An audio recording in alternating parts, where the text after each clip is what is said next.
Bonjour à tous et bienvenue à une autre vidéo de notre chaîne Hot News. Dans cette vidéo, nous allons mettre lumière les célébrités américaines décédées aujourd'hui et ces derniers jours, ainsi que d'autres personnalités notables du monde entier. Avant de commencer, nous vous demandons de bien vouloir nous témoigner votre amour et votre soutien aimant cette vidéo. Cela signifie beaucoup pour nous. Merci. Et maintenant, commençons. Une candidate populaire de MasterChef Mexico et influenceuse TikTok, Yann Campos, est décédée lundi à l'âge de 38 ans après un terrible accident de voiture. L'accident s'est produit le 2 août dans sa ville natale de Chihuahua, au Mexique, lorsqu'elle a heurté une voiture garée à 6h30 du matin. Elle a été transportée d'urgence à l'hôpital, mais est décédée 2 jours plus tard des suites de ses blessures. Son frère Raoul a confirmé la nouvelle déchirante sur Facebook, annonçant sa veillée pour la famille et les amis. La police enquête pour savoir si la vitesse ou la distraction au volant ont causé la collision mortelle. Yannine est devenue célèbre 2018 dans MasterChef Mexico, terminant à la 6e place. Sa popularité lui a valu une place dans MasterChef Launch l'année suivante. Elle avait plus de 100 000 abonnés sur TikTok et 76 000 abonnés sur Instagram, partageant du contenu de cuisine et des vidéos humoristiques que des millions de personnes adoraient. Les fans sont dévastés par la perte soudaine de cette chef bien-aimée, qui a inspiré tant de personnes avec sa passion et sa personnalité. Deuxièmement, Terry Reid est décédé à 75 ans après avoir lutté contre le cancer. Ce rocker britannique, surnommé Super Lungs, a pris la décision la plus choquante de l'histoire du rock. 1968, Jimmy Page a supplié Reid de devenir le leader de son nouveau groupe. Reid a dit non. Il était tourné avec les Rolling Stones. Il a donc dit à Page d'engager Robert Plant et John Bonham à la place. Ce groupe est devenu Led Zeppelin. Deep Purple voulait également Reid comme chanteur. Il les a également refusés. J'ai contribué à la moitié du groupe. C'est suffisant, a déclaré Reid à propos de la création de Zeppelin. Aretha Franklin l'a appelé l'une des 3 seules choses importantes Angleterre. Les Rolling Stones, les Beatles et Terry Reid. Robert Plant a remercié Reid sur Instagram. Il m'a catapulté dans un nouveau monde intense qu'il a choisi de refuser. Les chansons de Reid ont été reprises par d'énormes artistes comme John Mellencamp et Crosby, Stills et Nash. Il a tourné avec Cream et Fleetwood Mac. Imaginez si Reid avait dit oui à Led Zeppelin. L'histoire du rock serait complètement différente. Le refus d'un homme a créé l'un des plus grands groupes de tous les temps. Troisièmement, Alfie Wise est décédé à 82 ans après avoir lutté contre une infection bactérienne. Mais son incroyable amitié avec Burt Reynolds est ce qui a marqué l'histoire d'Hollywood. Wise est apparu dans 10 films de Burt Reynolds, dont The Cannonball Run, Smokey and the Bandit et The Longest Yard. Mais il n'était pas seulement un acteur. Il était l'assistant personnel et l'ami le plus proche de Reynolds. Wise, qui mesurait 1,65 m, était constamment la cible des blagues de Reynolds à l'écran. Mais leur véritable amitié était de l'or pur. Lorsque Reynolds est décédé en 2018, Wise a révélé le secret. Il aimait ses amis et nous gardait très proches. Ses films étaient comme une fête de quartier permanente. On savait toujours qu'on allait passer un bon moment. Wise a également joué Monsieur Lapin dans l'émission pour enfants Uncle Croc's Block et a travaillé avec Lou Ferrigno dans Trauma Center. Après Hollywood, il est devenu un agent immobilier Prosper Floride, faisant toujours sourire les gens comme il le faisait dans les films. Leur amitié de 40 ans prouve que certains liens à Hollywood sont réels. Quatrièmement, Kelly Mack est décédée à 33 ans d'une forme rare de cancer du cerveau appelé gliome. Elle a joué Addie dans la saison 9 de The Walking Dead et est apparue dans Chicago Med et 9-11. Janvier, Mack a révélé que le cancer avait paralysé ses jambes et qu'elle avait besoin d'un fauteuil roulant. Mais elle a continué à travailler sur son nouveau film Universal jusqu'à la fin. Le message Instagram brut de sa sœur est devenu viral. Je veux que vous sachiez à quel point cette dure à cuire était courageuse lorsqu'elle a décidé de faire le saut pour être réunie avec Dieu. Je suis tellement fier d'elle. La co-star de Walking Dead, Alana Masterson, a déclaré « Quelle personne incroyable, si fière d'avoir combattu à ses côtés ». Mack a également prêté sa voix à Gwen Stacy dans Spider-Man, Into the Spider-Verse et a joué dans des publicités pour Dr Pepper dans la ville fictive de Fansville. Sa famille pense qu'elle leur rend visite sous forme de papillon maintenant. À seulement 33 ans, elle a montré au monde ce à quoi ressemble le vrai courage. Cela prouve que même les stars d'Hollywood sont confrontées aux mêmes batailles que nous tous. Cinquièmement, Song Yong-kyu, célèbre pour Extreme Job, a été retrouvé dans sa voiture lundi matin. Il n'avait que 55 ans en juin. Song s'est fait prendre état d'ébriété avec un taux d'alcoolémie bien supérieur à la limite légale. Cela a détruit sa carrière instantanément. Il a été immédiatement renvoyé de 2 grandes émissions de télévision, de Defects et de Winning Try, ainsi que d'une pièce de théâtre, Shakespeare in Love. Un ami a révélé la vérité choquante. Il était écrasé par les commentaires haineux et les articles. La situation était extrêmement mauvaise. Song avait travaillé pendant 30 ans dans le divertissement coréen, apparaissant dans Narcosense de Netflix et Big Bet de Disney+. Une erreur a tout anéanti. La police n'a trouvé aucune preuve d'acte criminel et aucune note n'a été laissée.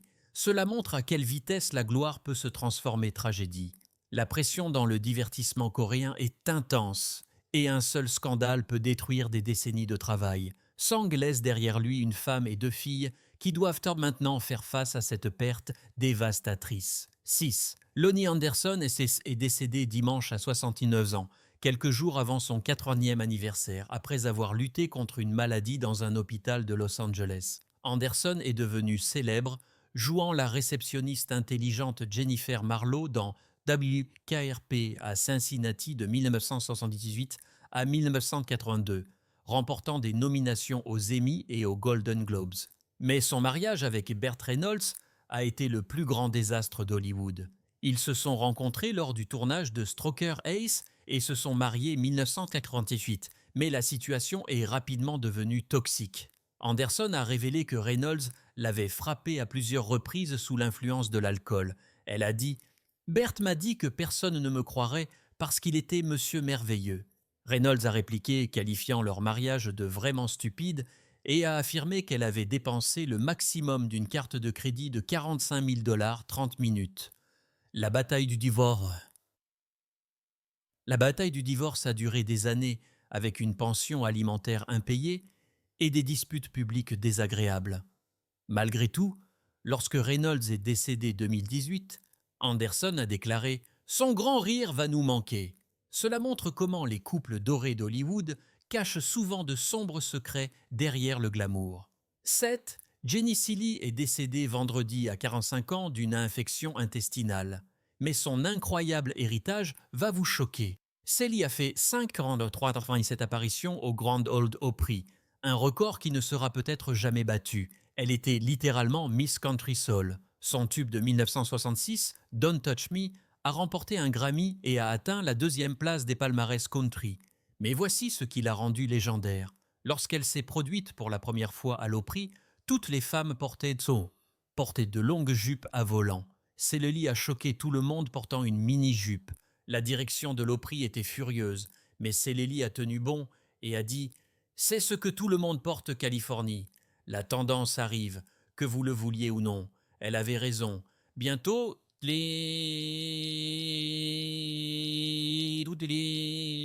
femmes ont abandonné leur volant.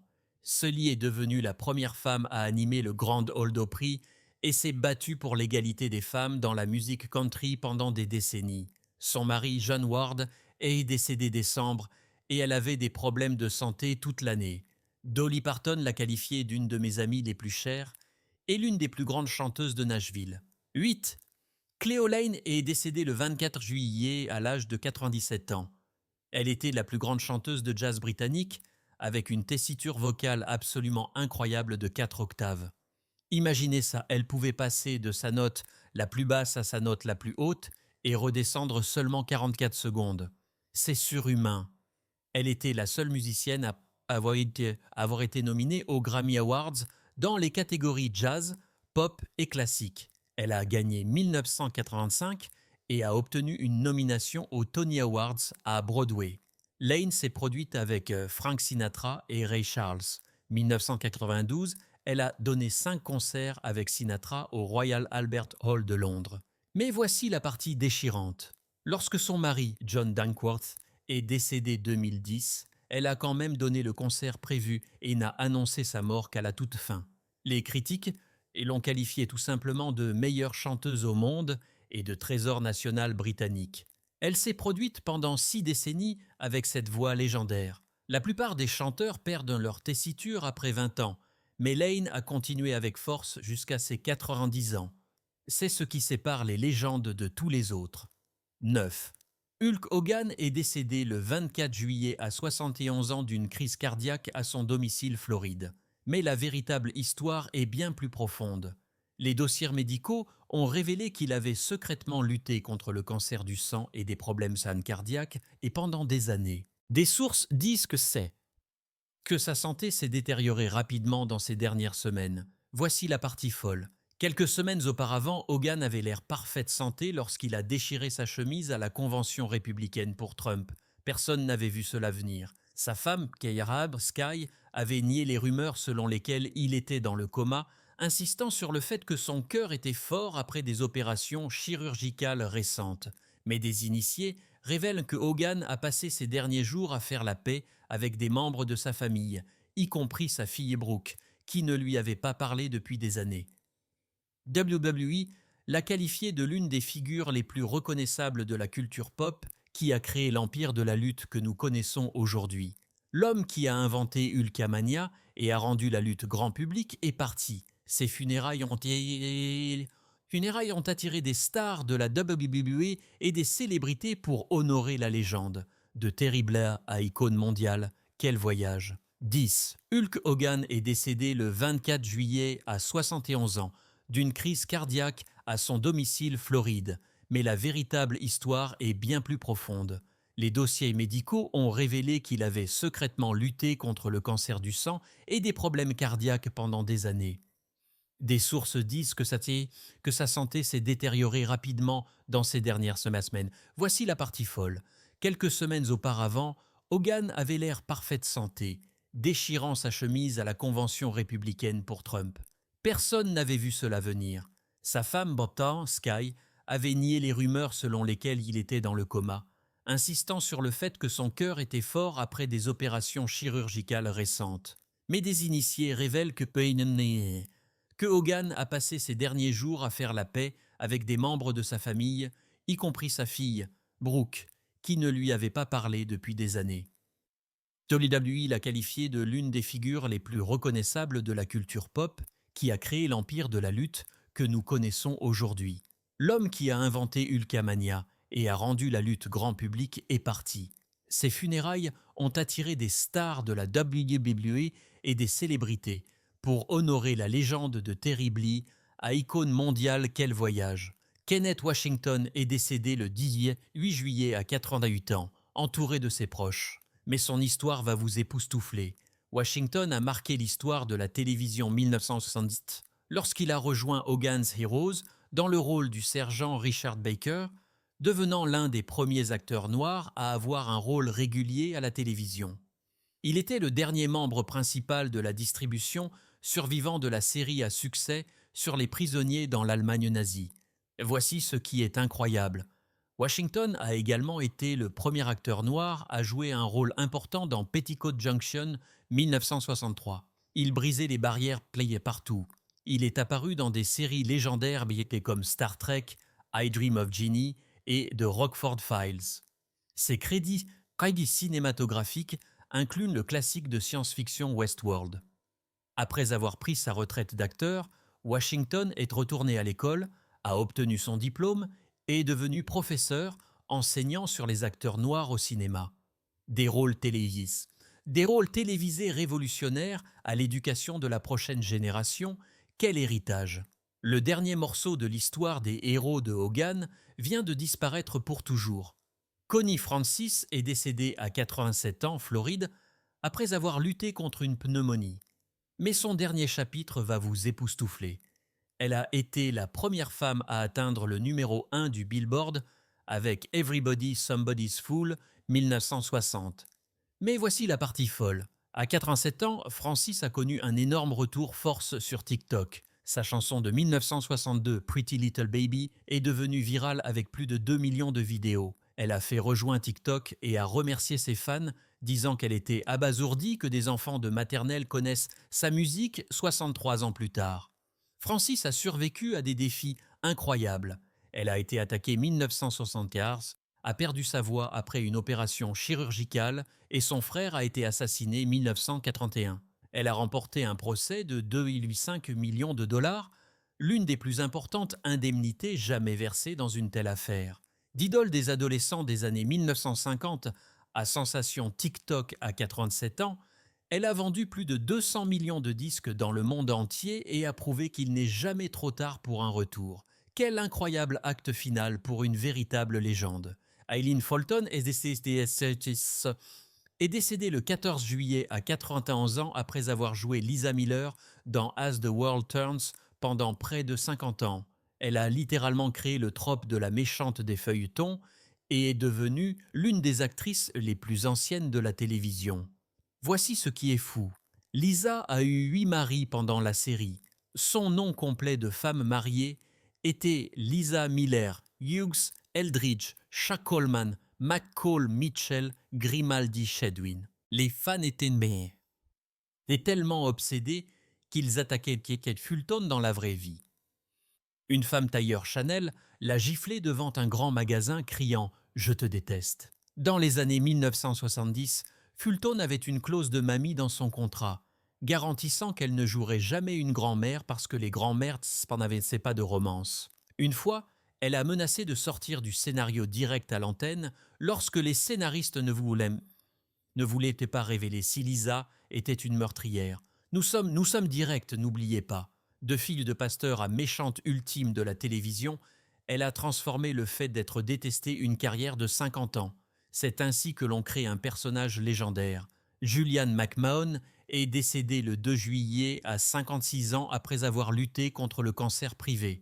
Mais son incroyable histoire va bien plus loin. C'était la royauté de la télévision. Dr Doom dans Fantastic 4, Christian Troy dans Nipped Tuck et Cole Turner dans Charmed. Voici la partie choquante. Son père, William McMahon, a été Premier ministre australien de 1971 à 1972. Julianne est passée de la royauté politique à la gloire hollywoodienne. Sa femme Kelly a déclaré que le souhait le plus profond de Julian était d'apporter de la joie dans le plus de vies possible. Alyssa Milano l'a qualifié de magique et a déclaré qu'il entrait dans une pièce et l'illuminait de charisme, de gentillesse et de malice. Nicolas Cage a déclaré que leur scène dans The Surfer était parmi mes préférés auxquels j'ai jamais participé. Des feuilletons australiens au blockbuster hollywoodien, il a tout conquis. Le fils d'un premier ministre est devenu une superstar mondiale, décédé à seulement 56 ans. Quel incroyable voyage de la politique à la légende hollywoodienne. Kenneth Colley est décédé le 30 juin à 87 ans après avoir contracté la Covid qui s'est transformé pneumonie à son domicile du Kent, Angleterre. Il est célèbre pour avoir joué l'amiral Piet, l'un des amiraux de Dark Vador dans l'Empire contre-attaque et le retour du Jedi. Il a été le seul officier impérial à apparaître dans plusieurs films Star Wars originaux. Mais voici ce qui va vous époustoufler. Le même acteur qui a servi l'Empire maléfique a également joué Jésus dans la vie de Brian des Monty Python. De la représentation du Fils de Dieu au service de Dark Vador, parlons d'étendue. Son agent a déclaré « Ken était l'un de nos meilleurs acteurs de caractère avec une carrière de 60 ans.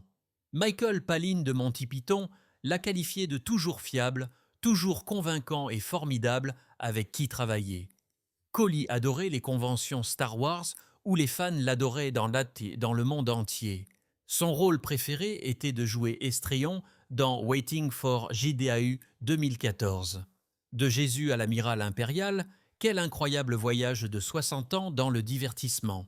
Rick Hurst est décédé de façon inattendue le 26 juin à 69 ans à Los Angeles. Son ex-femme a déclaré que la cause du décès restait incertaine. Il a joué le rôle du shérif adjoint Cletus Hogg dans Shérif, Fais-moi peur pendant 5 saisons, devenant un personnage bien aimé qui finissait toujours dans un étang à la poursuite de ses garçons ducs. Son costard Ben Jones a déclaré « Je connais Rick depuis plus de 45 ans et il n'y a pas eu une minute où il ne m'a pas fait sourire ou rire. Il avait un cœur aussi grand que le Texas. Mais voici ce qui va vous époustoufler. Le fils de Rick est Ryan Hurst, l'acteur qui a joué Opie dans Sons of Anarchy et Beta dans The Walking Dead. Les fans l'ont qualifié de plus qu'un personnage. Il était une famille avec son sourire doux et son timing comique parfait. Jones a dit qu'il pouvait voir Rick là-haut, Lalo au paradis, avec d'autres membres de la distribution de Duke Strain, de monter le spectacle le plus drôle à l'intérieur de ses portes nacrées. De shérif adjoint de Hazard County à père légendaire d'Hollywood, Bobby Sherman, l'ancienne idole des adolescents bien-aimés, est décédé à l'âge de 81 ans.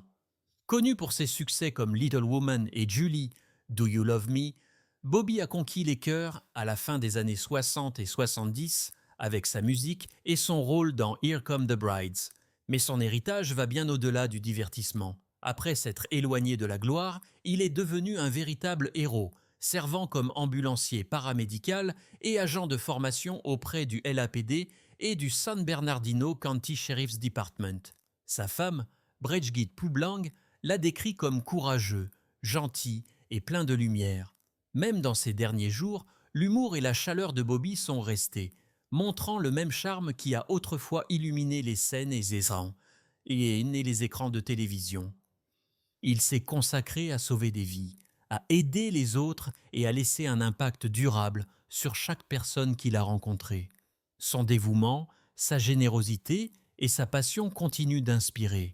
Joignez-vous à nous pour honorer l'incroyable voyage de Bobby Sherman, une vedette de la pop, un homme de famille et un véritable serviteur public. Jack Betts, l'acteur de caractère vétéran connu pour ses rôles dans Spider-Man et les westerns spaghetti classiques, est décédé à l'âge de 96 ans. Selon son neveu, il est décédé paisiblement dans son sommeil à son domicile de Los Osos, Californie. Avec une carrière qui a duré des décennies, Betts a laissé une impression durable dans le cinéma, la télévision et le théâtre. Il a joué dans des westerns cultes comme Sugarcoat et a eu une carrière de 3 ans à Broadway avec Dracula. À l'écran, Betts a fait des apparitions mémorables dans Seinfeld, Friends, Frasier et Everybody Loves Raymond. Son rôle le plus reconnu est venu dans Spider-Man de Sam Raimi 2002, où il a joué Henry Balkan face à Norman Osborn de William Dafoe. Au-delà de son rôle d'acteur, il était dramaturge et ami proche de Doris Roberts, avec qui il partageait un lien créatif profond. Son impact a largement dépassé l'écran, encadrant de jeunes talents et inspirant des acteurs au Beverly Hills Playhouse avec son dévouement et sa passion pour le métier. L'héritage de Jack Bed est celui de la résilience, de l'art et de l'encouragement. Simon Philip Cowell est né le 7 octobre 1969 à Lambeth, Londres, Angleterre, dans une famille qui allait sans le savoir façonner l'une des figures les plus influentes du divertissement moderne. Son père, Eric Saleg Philip Cowell, était un dirigeant de l'industrie musicale et un agent immobilier qui travaillait pour EMI Music Publishing, tandis que sa mère, Julie Brett, était une ancienne danseuse de ballet et une mondaine.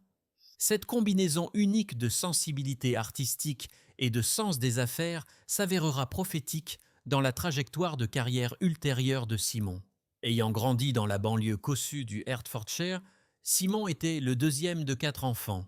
Ses premières années ont été marquées par le privilège, mais aussi par les grandes attentes qui accompagnaient le statut social de sa famille. Le foyer Cowell était un endroit où le succès n'était pas seulement encouragé, mais attendu, et cet environnement allait inculquer à Simon à la fois la volonté de réussir et la peau épaisse nécessaire pour gérer la critique et le rejet. Enfant, Simon a manifesté une fascination précoce pour le divertissement et la musique, bien que pas nécessairement de la manière dont ses parents auraient pu s'y attendre. Il était connu pour être précoce et quelque peu rebelle, défiant souvent les figures d'autorité et montrant peu de patience pour les activités universitiques traditionnelles. Ses professeurs le décrivaient fréquemment comme intelligent, mais non motivé, un élève qui semblait plus intéressé à comprendre comment les choses fonctionnaient dans les coulisses plutôt qu'à mémoriser des faits et des chiffres. L'influence du travail de son père dans l'industrie musicale ne peut être surestimée. Le poste d'Eric Cowell chez EMI signifiait que la maison familiale était souvent remplie de discussions sur les artistes, les contrats et le côté commercial du divertissement. Le jeune Simon a absorbé ces conversations comme une éponge, développant une compréhension précoce des aspects commerciaux du monde de la musique qui s'avéreraient plus tard inestimables. Il a appris que le succès dans le divertissement n'était pas seulement une question de talent. Il s'agissait de la commercialisation, du timing et de la compréhension de ce que le public voulait. La relation de Simon avec ses parents était complexe mais fondamentale. Son père représentait l'approche pragmatique et axée sur les affaires de la vie, tandis que sa mère apportait la créativité et l'appréciation de la performance. Cette dualité deviendrait une caractéristique déterminante de la personnalité de Simon, la capacité d'apprécier la valeur artistique sans jamais perdre de vue la viabilité commerciale. La vie scolaire s'est avérée difficile pour le jeune Cowell. Il a fréquenté la Radlett Preparatory School, puis le Dover College, mais ses résultats scolaires ont toujours été décevants. Les enseignants ont noté son intelligence, mais ont été frustrés par son manque d'intérêt apparent pour les matières traditionnelles. Simon lui-même admettra plus tard qu'il trouvait l'école ennuyeuse et sans intérêt pour ses centres d'intérêt. Il était plus attiré par la compréhension des gens, de la psychologie et du monde du divertissement que par les mathématiques ou la littérature. L'esprit rebelle qui lui servirait plus tard à remettre question les normes de l'industrie était évident dès son plus jeune âge. Simon s'est fréquemment heurté aux figures d'autorité et a montré peu de respect pour les règles qu'il jugeait arbitraires ou inutiles. Ce n'était pas une rébellion malveillante, mais plutôt une manifestation de sa pensée indépendante et de sa reconnaissance précoce que les voies conventionnelles pourraient ne pas lui convenir. Pendant son adolescence, l'intérêt de Simon pour la musique et le divertissement s'est intensifié. Il a passé d'innombrables heures à écouter des disques, à analyser ce qui faisait le succès de certaines chansons alors que d'autres échouaient. Il a développé une compréhension presque intuitive du goût populaire, apprenant à identifier les éléments qui plairaient au grand public. Ce n'était pas seulement une écoute occasionnelle, c'était le début de son éducation psychologie du divertissement. Les relations sociales de la famille Cowell ont permis à Simon d'être exposé très tôt aux professionnels de l'industrie. Les réunions de famille comprenaient souvent des discussions sur le secteur de la musique, et Simon était un auditeur attentif. Il a appris le développement des artistes, les stratégies de marketing et l'importance de l'image et de la présentation. Ces leçons informelles s'avèrent plus précieuses que toute l'éducation formelle qu'il a reçue. Malgré ses difficultés scolaires, les parents de Simon ont reconnu son potentiel et sa passion pour l'industrie du divertissement. Ils ont compris que le chemin de leur fils pourrait être différent de la voie conventionnelle, et ils ont soutenu ses intérêts même lorsque ses résultats scolaires suggéraient le contraire. Ce soutien familial s'avérerait crucial pendant les premières années difficiles de sa carrière. Lorsqu'il a atteint la fin de son adolescence, Simon avait déjà commencé à formuler des idées sur la façon dont l'industrie du divertissement pouvait être améliorée. Il voyait des inefficacités et des occasions manquées partout où il regardait. Son œil critique, qui le rendrait plus tard célèbre tant que juge, se développait déjà. Il ne se contentait pas de consommer du divertissement. Il voulait le comprendre, l'améliorer et, fin de compte, le contrôler. Les bases jetées pendant son enfance et son adolescence, l'exposition aux connaissances de l'industrie, le développement d'instincts commerciaux, l'indépendance rebelle et l'environnement familial favorable s'avéreraient essentiels au succès ultérieur de Simon Cowell. Ses premières expériences ont façonné non seulement sa trajectoire de carrière, mais aussi sa vision du monde du succès dans le divertissement et l'importance de comprendre ce que le public veut vraiment. La transformation de Simon Cowell, de dirigeant de l'industrie musicale à phénomène télévisuel mondial, a commencé par une prise de risque calculée qui allait révolutionner à jamais la télé-réalité. Son parcours vers le succès télévisuel n'était pas accidentel, mais plutôt l'évolution naturelle de sa compréhension de la psychologie du divertissement et de sa capacité à créer un contenu convaincant et commercialement viable qui résonnait auprès du grand public mondial. La genèse de l'empire télévisuel de Cowell remonte à son travail avec Pop Idol au début des années 2000. Tant que juge dans cette émission de talent britannique, Simon a fait preuve d'un style de commentaire brutalement honnête qui allait devenir sa marque de fabrique. Sa volonté de livrer des critiques dures, mais souvent exactes, le distinguait des autres juges qui préféraient les réponses diplomatiques. Cette approche n'était pas de la cruauté gratuite, mais plutôt le reflet de sa profonde compréhension que l'authenticité, même lorsqu'elle est inconfortable, crée une télévision plus convaincante que les plaisanteries polies. American Idol a marqué l'entrée explosive de Simon dans le paysage télévisuel américain. Lorsque l'émission a été diffusée pour la première fois en 2002, elle est rapidement devenue un phénomène culturel et le rôle de Simon tant que juge méchant a fait de lui à la fois la personnalité la plus détestée et la plus regardée à la télévision. Sa langue acérée et son honnêteté inflexible ont créé une télévision incontournable, les téléspectateurs se branchant autant pour entendre ses remarques cinglantes que pour découvrir de nouveaux talents. Le succès de l'émission a été sans précédent, attirant régulièrement plus de 30 millions de téléspectateurs et devenant l'une des franchises les plus rentables de l'histoire de la télévision. Le génie de Simon ne résidait pas seulement dans sa capacité à repérer les talents, mais aussi dans sa compréhension de la télévision tant que média. Il a reconnu que les conflits, le drame et l'investissement émotionnel étaient les clés d'un engagement durable du public. Ses interactions avec les candidats ne portaient pas seulement sur les capacités musicales. Il s'agissait de créer des moments qui seraient discutés, rejoués et mémorisés. Il a compris que le succès à la télévision nécessitait plus que de bons chanteurs. Il fallait des personnalités, des histoires et un drame qui inciteraient le public à revenir semaine après semaine. Le succès d'American Idol a conduit Simon à s'étendre à d'autres formats, notamment de X Factor. Cette émission représente son évolution tant que créateur de télévision, et pas seulement tant que personnalité. The X Factor était la vision de Simon de l'émission de talent parfaite, une émission qui combinait les meilleurs éléments d'American Idol avec un drame supplémentaire grâce au mentorat, à la compétition équipe et à des enjeux plus élevés.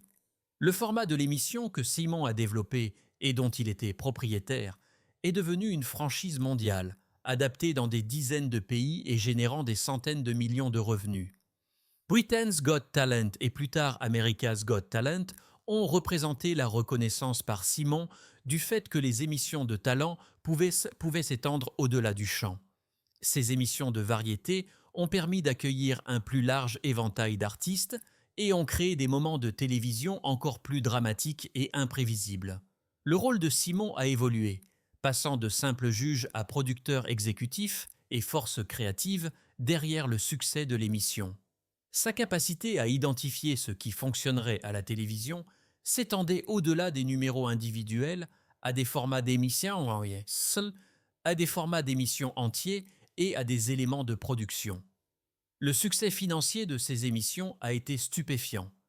La société de Simon, Psycho Entertainment, est devenue une puissance dans l'industrie de la télévision, ces émissions générant des milliards de revenus.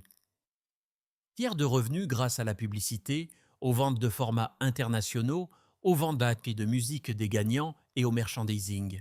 Sa compréhension du côté commercial de la télévision lui a permis de négocier des contrats qui lui ont donné non seulement des honoraires d'apparence, mais aussi des participations dans la propriété et des participations aux bénéfices qui ont créé une richesse à long terme. Le succès télévisuel de Simon a également révolutionné la relation entre l'industrie musicale et la télévision. Ces émissions sont devenues des tremplins pour les carrières d'enregistrement, les gagnants et même les candidats notables, obtenant souvent des contrats d'enregistrement et connaissant un succès commercial. Des artistes comme Kelly Clarkson, Carrie Underwood, One Direction et Susan Ball doivent dans leur carrière aux plateformes télévisuelles de Simon. Cette relation symbiotique entre le succès télévisuel et les profits de l'industrie musicale est devenue un modèle que d'autres producteurs ont essayé de reproduire. L'expansion internationale des formats de Simon a démontré sa compréhension des principes universels du divertissement. Bien que les détails culturels spécifiques puissent varier, l'attrait de base de son émission, la combinaison de talent, de rêve, de drame et de jugement honnête s'est traduit au-delà des frontières culturelles.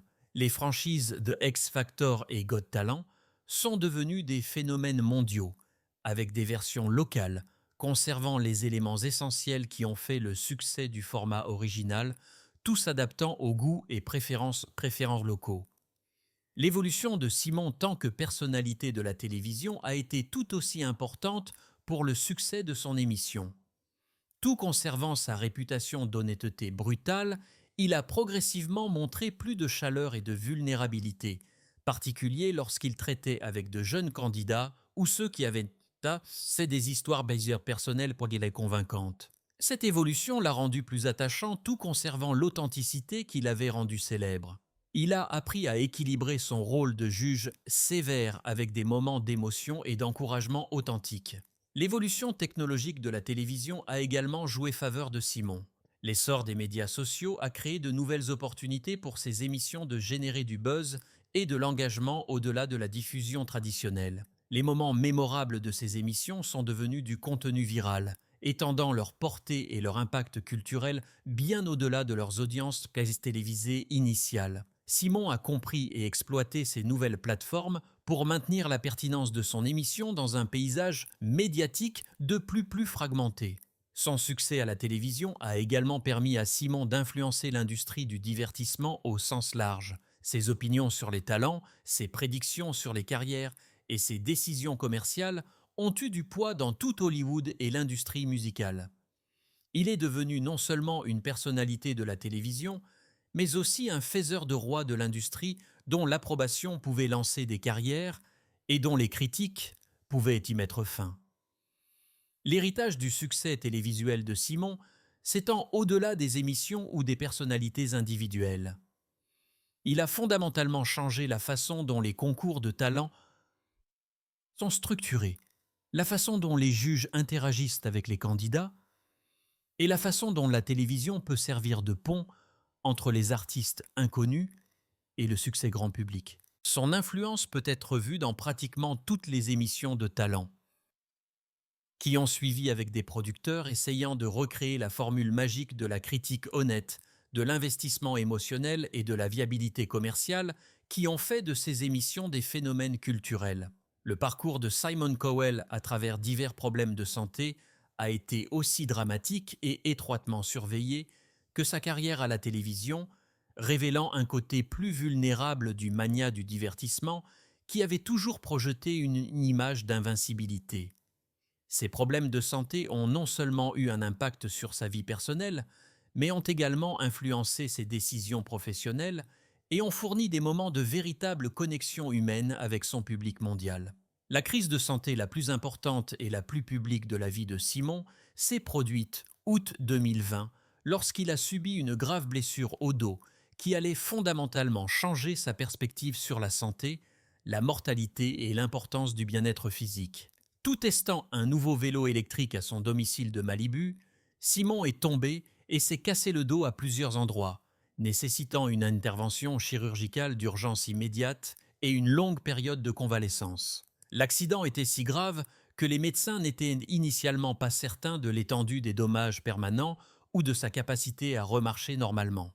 La blessure à la colonne vertébrale a nécessité l'insertion d'une tige métallique et de plusieurs vis pour stabiliser sa colonne vertébrale, ce qui représente non seulement un défi physique, mais aussi psychologique pour quelqu'un habitué à avoir le contrôle total de son environnement.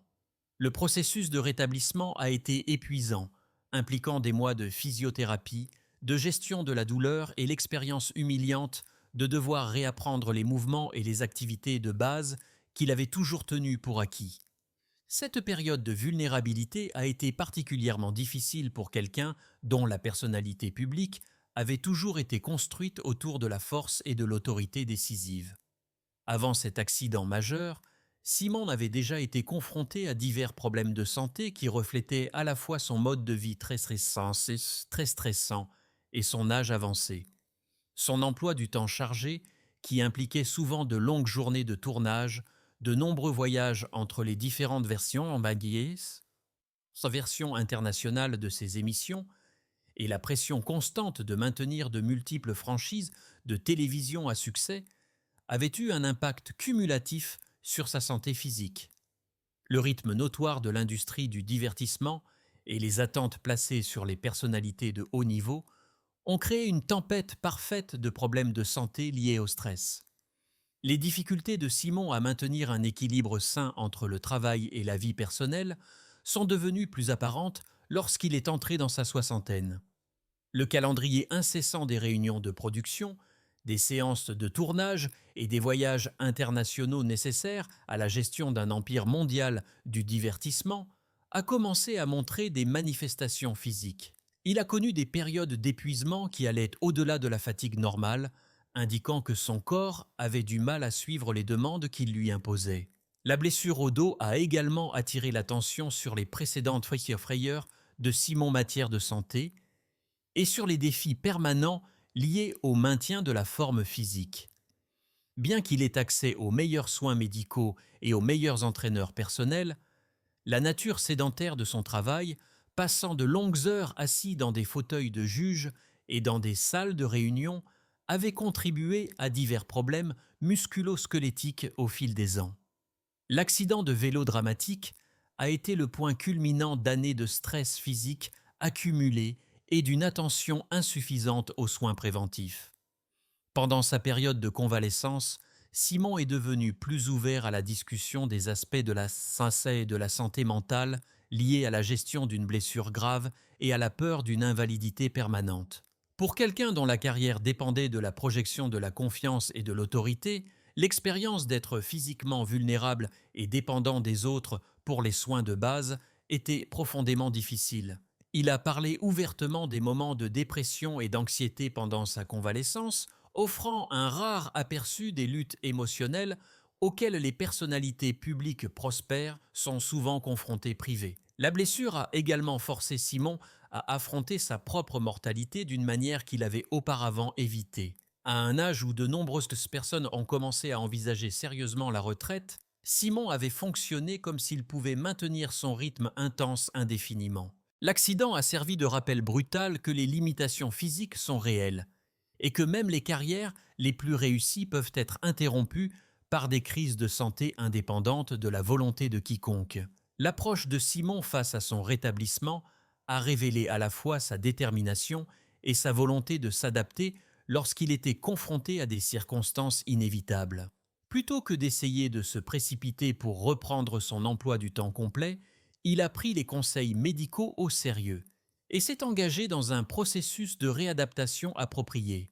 Cela a représenté un changement important pour quelqu'un connu pour son impatience et son désir de contrôler tous les aspects de sa vie professionnelle.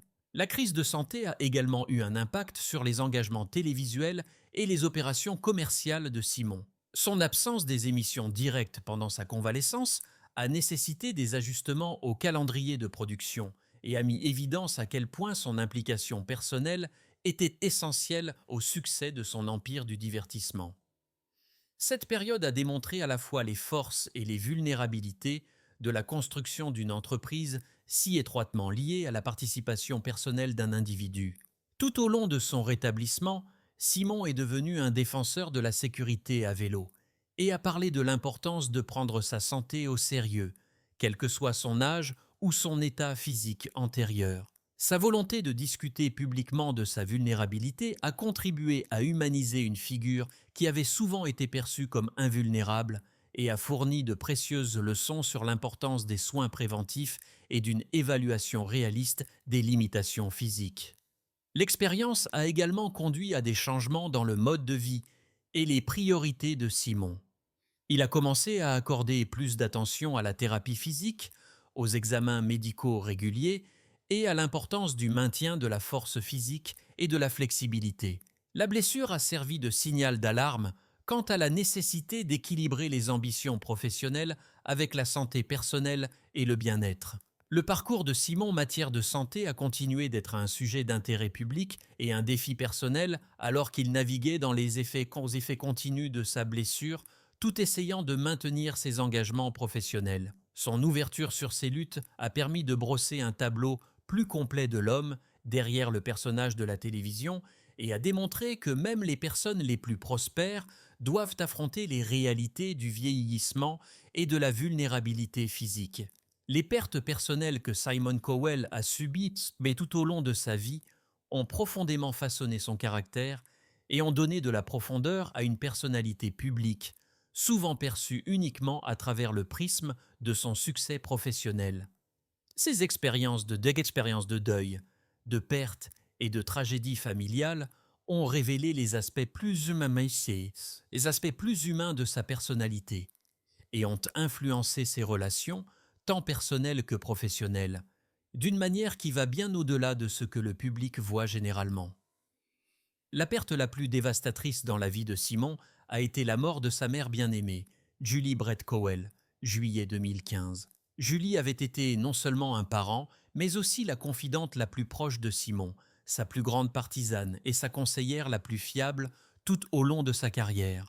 Son influence sur sa vie s'étendait bien au-delà de la relation typique mère-fils, car elle avait été activement impliquée dans ses décisions professionnelles et avait servi d'encre émotionnelle pendant les périodes les plus difficiles de sa carrière. La perte de cette figure centrale dans sa vie a laissé un vide qui a fondamentalement changé la perspective de Simon sur la famille, les relations et ce qui comptait vraiment dans la vie.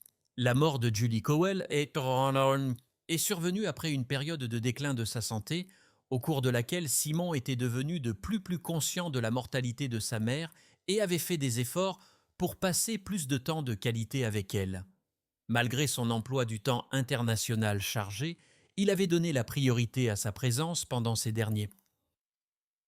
Reconnaissant qu'aucun succès professionnel ne pouvait compenser le fait de manquer ces précieux derniers moments avec la personne qui avait été sa plus grande source d'amour et de soutien inconditionnel tout au long de sa vie.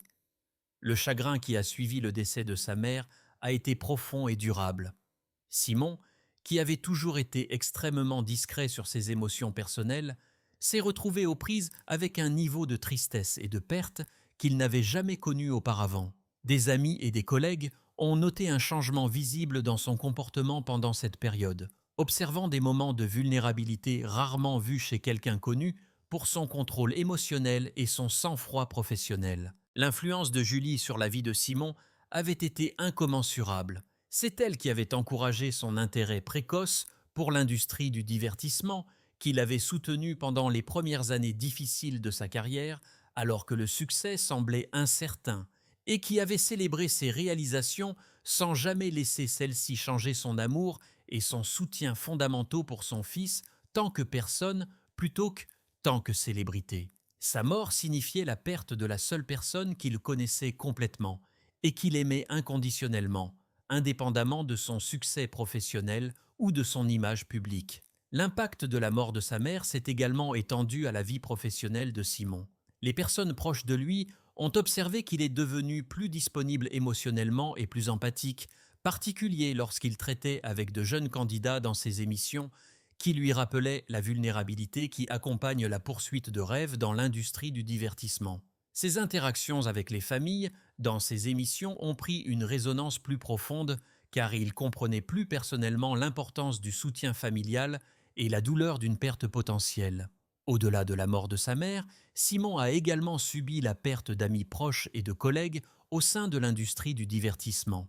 La mort de son ami et collègue, dirigeant de musique et de divers autres collègues de l'industrie au fil des ans, lui a rappelé la nature temporaire de toutes les relations et du succès. Ces pertes ont contribué à une prise de conscience croissante de la mortalité qui a influencé ses décisions sur la façon de dépenser son temps et son énergie. La perte d'animaux de compagnie bien-aimés a également été une source de chagrin authentique pour Simon. Son amour profond pour ses chiens, en particulier ses terriers du Yorkshire, a été bien documenté et la mort de ses compagnons chéris lui a causé une douleur émotionnelle considérable. Bien que certains puissent considérer la perte d'un animal de compagnie comme moins importante que la perte d'un être humain, pour Simon, ces animaux avaient été des compagnons constants à travers divers changements de vie et défis professionnels, ce qui a rendu leur mort vraiment traumatisante. La relation de Simon avec la perte a été compliqué par son profil public et l'attente que les célébrités maintiennent leur sang-froid et continuent à travailler indépendamment de la tragédie personnelle. La pression de maintenir ses engagements professionnels tout gérant son chagrin privé a créé un stress et une complexité émotionnelle supplémentaire pendant ces périodes difficiles. Le rythme implacable de l'industrie du divertissement signifiait qu'il y avait peu de temps pour un deuil prolongé ou un traitement de la perte. L'expérience d'une perte personnelle importante a également influencé l'approche de Simon envers ses propres relations et sa vie de famille. La mort de sa mère l'a rendu plus conscient de l'importance de créer des liens significatifs et de ne pas tenir les relations pour acquises. Cette prise de conscience a joué un rôle dans son engagement accru envers sa relation avec Lauren Silverman et son rôle de père de leur fils Eric, nommé l'honneur du défunt père de Simon. Le traitement du chagrin a également conduit Simon à développer une appréciation plus profonde du moment présent et des personnes actuellement dans sa vie. Des amis ont noté qu'il est devenu plus généreux de son temps et plus expressif au sujet de ses sentiments envers ceux qui lui étaient chers. L'expérience de la perte lui a appris que le succès et la richesse, bien que précieux, ne pouvaient pas protéger contre les expériences humaines fondamentales du chagrin et de la mortalité. L'effet cumulatif de ces pertes a été d'ajouter de la profondeur et de la complexité émotionnelle au personnage de Simon, qui n'était pas toujours apparent dans son personnage public. Bien qu'il ait maintenu sa réputation professionnelle de franchise et de normes élevées, les personnes proches de lui ont observé une empathie et une conscience émotionnelle accrue qui ont enrichi ses relations personnelles et ajouté des nuances à ses interactions professionnelles. Ces expériences avec la perte ont également influencé la perspective de Simon sur l'héritage et ce pourquoi il veut qu'on se souvienne de lui au-delà de ses réalisations professionnelles. La mort des personnes qu'il aimait lui a rappelé que, fin de compte, les relations et les liens personnels comptent plus que les récompenses professionnelles, ce qui a entraîné des changements subtils mais significatifs dans la façon dont il a priorisé son temps et son énergie. Aujourd'hui, Simon Cowell représente une étude fascinante de l'évolution et de l'adaptation. S'étant transformé du mania impitoyable du divertissement de ses premières années, une figure plus nuancée qui équilibre le succès professionnel continu avec l'épanouissement personnel et les responsabilités familiales. Sa vie actuelle reflète la sagesse acquise grâce à des décennies d'expérience, des défis de santé, des pertes personnelles et les changements profonds qui accompagnent le fait de devenir père plus tard dans la vie. Au centre de l'existence contemporaine de Simon se trouve son rôle de père d'Eric Cowell, né février 2014. Nommé d'après le défunt père de Simon, Eric est devenu la relation déterminante des dernières années de Simon, modifiant fondamentalement ses priorités et lui offrant une nouvelle perspective sur ce qui constitue le vrai succès et le bonheur. La transformation d'un célibataire confirmé père dévoué a été l'un des aspects les plus remarquables de l'évolution personnelle de Simon, démontrant une capacité de changement et de croissance qui a surpris même ses proches. La relation de Simon avec Lauren Silverman a apporté une stabilité et un ancrage émotionnel qui avait fait défaut dans ses relations précédentes. Leur partenariat, qui a commencé de manière controversée mais qui a évolué vers une base familiale solide, représente le premier engagement sérieux de Simon à construire une structure familiale traditionnelle. L'influence de Lauren a été particulièrement notable, encourageant Simon à être plus présent et engagé dans la vie de famille au jour le jour, plutôt que d'être entièrement consumé par les obligations professionnelles. Sur le plan professionnel, Simon continue de maintenir son empire du divertissement, tout s'adaptant au paysage changeant de l'industrie et à l'évolution des préférences du public. Sa société de production, Psycho Entertainment, reste une force importante dans la production télévisuelle. Bien que Simon soit devenu plus sélectif quant aux projets et plus axé sur la qualité que sur la quantité, le succès d'America's Got Talent où il continue de servir à la fois de juge et de producteur exécutif, démontre sa capacité à rester pertinent et influent dans un marché du divertissement de plus concurrentiel. L'impact de sa blessure au dos continue d'influencer la routine quotidienne et les choix professionnels de Simon. Bien qu'il se soit remarquablement rétabli, l'expérience lui a enseigné de précieuses leçons sur les limites formes physiques et l'importance de pratiques de travail durables. Il intègre maintenant une thérapie physique régulière à son emploi du temps, accorde plus d'attention à l'ergonomie pendant les longues séances de tournage et est devenu plus conscient de l'importance du maintien de sa santé physique comme condition préalable à la poursuite de son succès professionnel. Le style de vie actuel de Simon reflète une approche plus équilibrée du travail et de la vie personnelle que ce qui était évident dans ses premières années. Tout maintenant des normes élevées et des horaires exigeants, il a appris à déléguer plus efficacement et à créer des limites qui permettent de passer du temps famille et de se reposer personnellement. Cette évolution ne représente pas une diminution de l'ambition, mais une compréhension plus mature de la façon de maintenir le succès à long terme.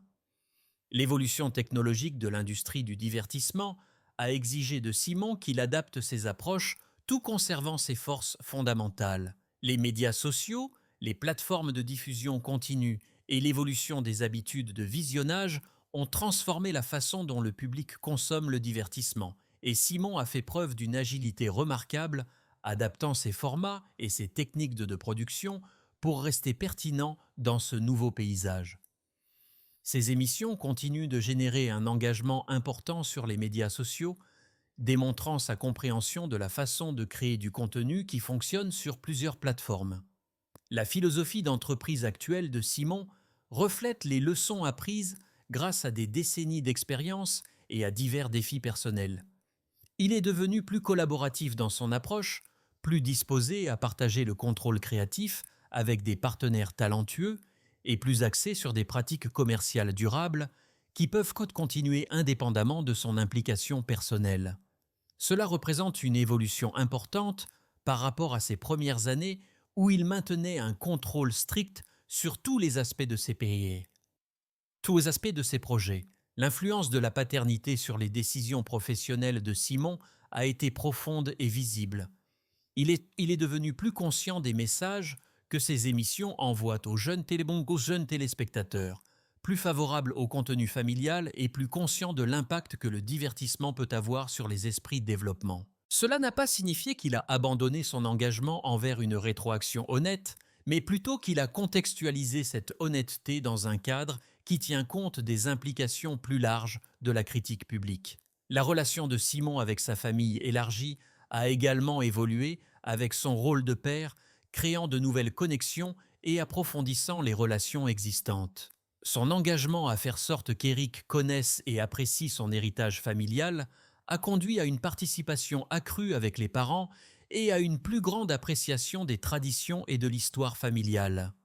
Cela représente un changement important pour quelqu'un qui avait auparavant été quelque peu distant des obligations familiales élargies. Sur le plan philanthropique, Simon est devenu plus impliqué dans des causes caritatives, particulièrement celles liées aux enfants et au bien-être animal. Son amour pour les chiens s'est traduit par un soutien aux organisations de sauvetage d'animaux. Alors que son expérience tant que père a accru son engagement envers les organisations caritatives pour enfants, ses activités représentent plus qu'une simple philanthropie de célébrité. Elles reflètent de véritables engagements personnels qui s'alignent sur ses valeurs et ses expériences de vie. Regardant vers l'avenir, Simon semble planifier une implication professionnelle continue tout veillant à ce que sa famille reste sa priorité principale. Il a parlé de vouloir être présent pour l'enfance et l'adolescence d'Éric d'une manière que sa propre carrière exigeante n'aurait peut-être pas permise auparavant. Cela ne représente pas une retraite, mais plutôt un choix conscient de structurer ses engagements professionnels autour de ses responsabilités personnelles. L'héritage que Simon construit aujourd'hui s'étend au-delà de ses réalisations professionnelles pour englober son rôle de père, de partenaire et de mentor auprès des jeunes professionnels de l'industrie du divertissement. Son objectif actuel semble être de créer un succès durable qui peut continuer à subvenir aux besoins de sa famille, tout contribuant positivement à l'industrie du divertissement et à la société générale. Simone Cowell représente aujourd'hui le point culminant d'un parcours remarquable d'évolution personnelle et professionnelle, démontrant que même les personnes les plus prospères peuvent continuer à croître, à s'adapter et à trouver de nouvelles sources de sens et d'épanouissement tout au long de leur vie. Son existence actuelle reflète un homme qui a appris à équilibrer l'ambition avec le contentement, le succès professionnel avec le bonheur personnel et la réussite individuelle avec la responsabilité familiale.